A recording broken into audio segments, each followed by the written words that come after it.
Hi, it's Jo and Steve from Freshagenda. And Steve, this week we're giving a bit of an update on global dairy directions because we've just completed our latest report.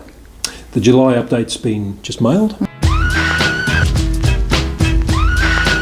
So let's start with the big picture there. It's a little bit of a softer outlook. While the market's reasonably well balanced, things have eased a little bit.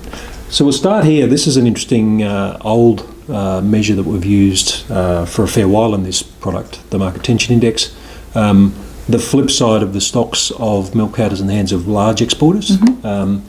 It shows that between June and July we've seen that that tension going forward just ease a little bit from where we were. So that's that black line just a bit lower than the red line from That's June. right. That's right. Now just to remind, there are two tension indexes or indices. The lower one reflects the fact that there is a stockpile of intervention in intervention sheds, storages in Europe, which is not fully on the market. It's being released slowly. Those lines converge as that is released. The real picture as to what's on the market is the black line. Yes, what's available that's today. Right. Yeah. So when we step and look at what's happening with milk production and total availability of product, we see milk growth easing and slowing down, certainly driven by Europe, and you can't see much of the European bar as you go through the period that we're in now and beyond, so that's expected to contract. We'll come on to that. When you look more interestingly at that picture of global net demand, though, that's fairly tight, Yes. and as we say, well balanced, but just headed a little bit worse than we were last month. Yes. We also look at this in terms of the this net trade position. Trade has slowed down a bit. We talked about this last week, and what it shows is that we've had a big build-up over time. It's pulled back a bit. There's probably not as much appetite out there in most regions at low prices. But we still think positively that Southeast Asia's got a bit of room yet. So they've been buying a little bit below trend and prices still being fairly reasonable. And they'll be reasonable for a few months, Yep. particularly skim milk powder, as that chart shows, given the lag that occurs with between spot numbers and what's actually shipped. So there's a few gaps there that might be encouraging. Pack it up, pack it in, let me begin. Back in the wind. And as always, there's some risks in the outlook. Always plenty of things to look at. Look, let's start with this is an interesting thing we use. This is basically the framework that we look at, the relationships between product values in different regions and how they connect.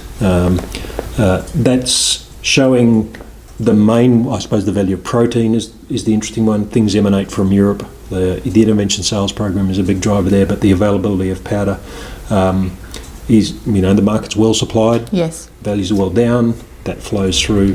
We look at the effect of butter, which impacts the European value, impacts the Oceania value quite directly. But then you've got this relationship, because fats are so expensive, we've had this bigger market for fat-filled powders. That's right. And veg oils being the reasonable alternative. It's been stable. Yes. So that knocks onto the whole milk value, particularly in New Zealand.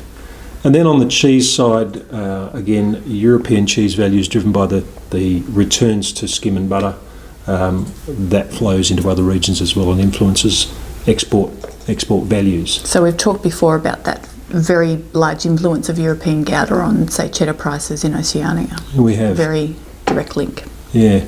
So I guess let's go up to the things that we really are watching carefully. We've shown those splash or those flash spots there that are worth looking at. Firstly, Europe. So the big two in Europe, which a bit over a third of production, they're still running ahead despite the hot weather. So they're not the full European story, obviously, but Germany and France ahead. The weather's got better there, or at least it hasn't cut through into production. The whole European situation, though, is a lot worse. And the weather's still quite hot. It's still hot for a couple of weeks at least, according to that weather chart we're looking at. Though it's easing, it's getting better, and particularly a bit of relief with rain coming across some of those major regions lately. Yes, certainly in Ireland they're welcoming that. Yeah. Look, the big story that we're watching right now is about milk solids. Yes. So production's been hammered by hot weather that's affected feed quality. So while milk volumes in May were up a little bit, the actual solids fat and protein values were well off. Yeah, they're going in the opposite direction. Opposite direction, as you can see there, and that's in all regions being affected by that. As the heat plays through June, July, August, that's going to get a lot worse. It's going to limit the availability of fat in particular, so it's going to make butterfat a lot shorter. At an interesting time when we've seen the market push back on value, so there's a real tension there as to where that butterfat market goes. Sure. And New Zealand. Yes, New Zealand, well, what can we tell at this stage? We're at the end of July, we've got a season just getting underway, calving going, but who knows where it's going to end? It's still a lottery. The ground is in reasonable condition for a spring. Milk prices are strong. You know, we're up at $7. That's probably going to come off. I think our latest reckoning is about $6.50 based on the latest results at GDT. We've got a developing El Nino system, which as yet it's being called in Australia, but in New Zealand they're a bit more cautious about that. And the effect's less dramatic, I guess, over there.